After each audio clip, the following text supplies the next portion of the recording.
Hello అండి, నా పేరు సందీప్. ఈరోజు మెయిన్ టాపిక్ వచ్చేసి ఆంధ్రప్రదేశ్లో ఆరోగ్యశ్రీ సేవలు అనేది నిలిపివేయడం అనేది జరిగిందండి. దాని గురించి మనం మాట్లాడుకునే ప్రయత్నం అనేది చేద్దాము.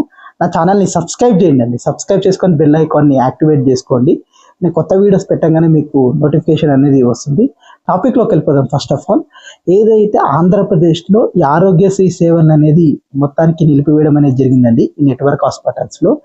ప్రధానంగా ఈ నెట్వర్క్ హాస్పిటల్ వచ్చేసి కూటమి ప్రభుత్వం బకాయిలు చెల్లించకపోవడం వల్ల నెట్వర్క్ హాస్పిటల్స్ అన్నీ కూడా ఆరోగ్యశ్రీ సేవలను అనేది నిలిపివేయడం అనేది జరిగింది. ఫస్ట్ ఆఫ్ ఆల్, కూటమి ప్రభుత్వం అందరినీ కూడా నేను కోరుతున్నానండి, దీంట్లో కష్టంగా సీరియస్గా తీసుకొని ఒక పరిష్కారం తీసుకొచ్చే కార్యక్రమం అనేది చేయాలనేది నేను కోరుకుంటున్నాను పవన్ కళ్యాణ్ గారిని మరియు చంద్రబాబు నాయుడు గారిని. ఎందుకు అంటే ప్రజల జీవితాలతో ఆడుకోకండి.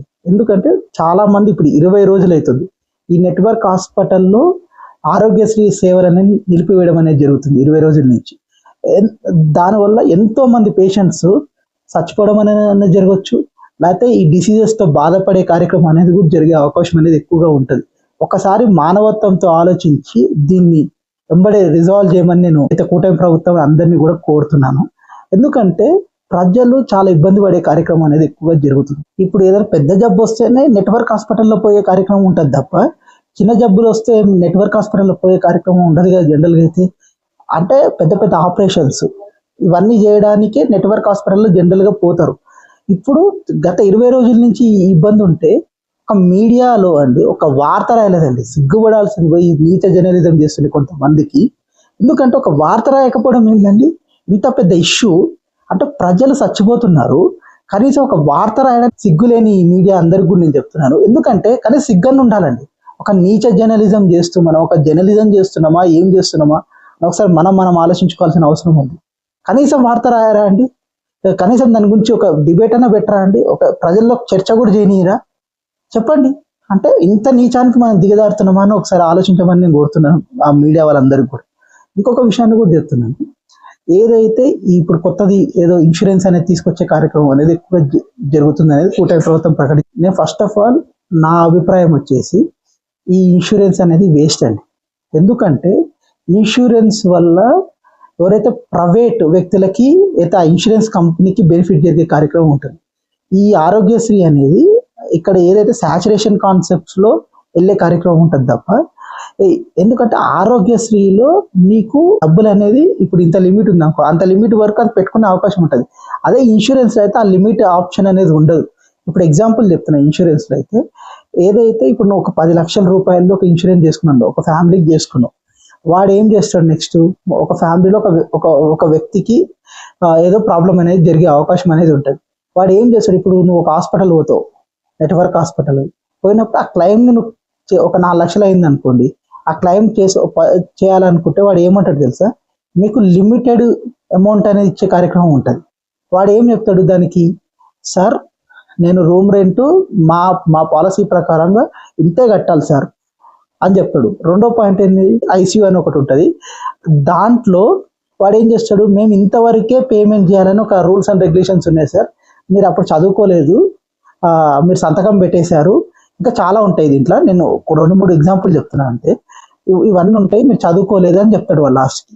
అంటే మేము ఇంతవరకు క్లెయిమ్ చేయగలమని చెప్తాడు. అంటే వాడి పాలసీ ప్రకారం వాడు వెళ్తాడు, అది వేరే విషయం. ఎందుకంటే కంపెనీ పాలసీ అట్లనే ఉంటుంది, ఇది డిపెండ్ ఆన్ పాలసీ ప్రకారంగా వెళ్ళే అవకాశం అనేది ఎక్కువగా ఉంటుంది, ఇన్సూరెన్స్ ఎక్కువ. ఇంకోటి ఏంటంటే సేవలు అన్నీ ఉండవు దీంట్లో, కొన్ని సేవలే ఉండే అవకాశం అనేది ఇన్సూరెన్స్ పాలసీస్లో ఉంటాయండి. దీనివల్ల ప్రజలకి బెనిఫిట్ జరగదు, ఎవరైతే ఈ ప్రైవేట్ సెక్టర్ ఉన్న వాళ్ళకి బెనిఫిట్ జరిగే అవకాశం అనేది ఎక్కువగా ఉంటుంది. ఒకసారి కూటమి ప్రభుత్వం ఆలోచించాల్సిన అవసరం ఉందండి. ఏదైతే ఆరోగ్యశ్రీ సేవల్ని కంటిన్యూ చేయమని నేను కోరుతున్నాను. ఎందుకంటే ఆరోగ్యశ్రీ సేవల్లో ఇంత లిమిట్, అంటే ఇప్పుడు ప్రభుత్వానికి ఎక్కువ భారం అవుతుందనే కారణంతోనే కదా ఇప్పుడు ఇన్సూరెన్స్కి ఇస్తున్నారు. దీంట్లో మనం చూసుకోవాల్సింది ప్రభుత్వానికి భారం అవుతుంది, ఇది వచ్చేసి పబ్లిక్ ఇంట్రెస్ట్, అంటే పబ్లిక్కి మేలు చేసే కార్యక్రమం అండి. అంటే మనం దీంట్లో కూడా మనము నాకు ఇబ్బంది అవుతుంది అని చెప్పడం ఇంకా ప్రభుత్వం ఎందుకు? ఫస్ట్ ఆఫ్ ఆల్ ప్రభుత్వం ఉండాల్సిన అవసరం లేదు, ఇంకా మొత్తం కూడా పీపీపీ సిస్టమ్కి ఇచ్చేస్తే వాడు మొత్తం చూసుకుంటాడు కదా. ఇక చూసుకుంటే ఇంకా మొత్తం కూడా మనం ఏం చేయాల్సిన అవసరం కూడా ఉండాల్సిన అవసరం లేదు. వాడు కూడా సీఎంని కూడా టెంపరీ సీఎంని ఇంకో సీఎంని తెచ్చుకొని పక్కన పెట్టేసుకుంటే ఒకటి ప్రైవేట్ సెక్టర్, ఒకటి పబ్లిక్ సెక్టర్ పెట్టేసుకుంటే బెటర్ ఇక. ఎందుకంటే ఇక మొత్తం కూడా నువ్వు ప్రైవేట్ సెక్టార్కి ఇచ్చేసుకుంటే పబ్లిక్ ఇంట్రెస్ట్ అనేది ఇంక ఉండదు. ఇంకా వాడు ఇష్టమైన రేట్లు పెంచేస్తాడు. నీకు ఈ ఇన్సూరెన్స్ వల్ల చాలా ఫెసిలిటీస్ అనేది తగ్గుతాయి ఈ ఇన్సూరెన్స్ పాలసీస్లో. అప్పుడు ఇంకా నీకు మళ్ళీ వాడు డబ్బులు పెట్టుకునే స్తోమత ఉంటే వాడు ఆరోగ్యశ్రీ కార్డు ఎందుకు తీసుకుంటాడు? మామూలుగా అయితే ఈ తెల్ల రేషన్ కార్డు ఎందుకు తీసుకుంటాడు?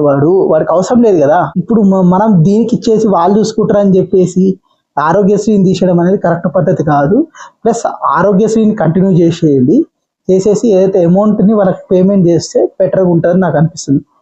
ఒకవేళ మీకు అంత ఇంట్రెస్ట్ ఉంటే ఏదైతే మెడికల్ కాలేజెస్ని మాత్రం మ్యాక్సిమం డెవలప్ చేయడానికి ట్రై చేయండి. అంటే పీపీపీ సిస్టమ్ కాకుండా ఏదైతే గవర్నమెంటే నడిపించేటట్టుగా ఒక పబ్లిక్ ఇంట్రెస్ట్గా చేయాల్సిన అవసరం ఉందండి. అంటే దీనికి చిత్తశుద్ధి ఉండాలి. కరప్షన్స్, కమిషన్ల కోసం మనం చూసుకుంటే పోతే ఎవడైనా కానీ ఏం చేయలేడు.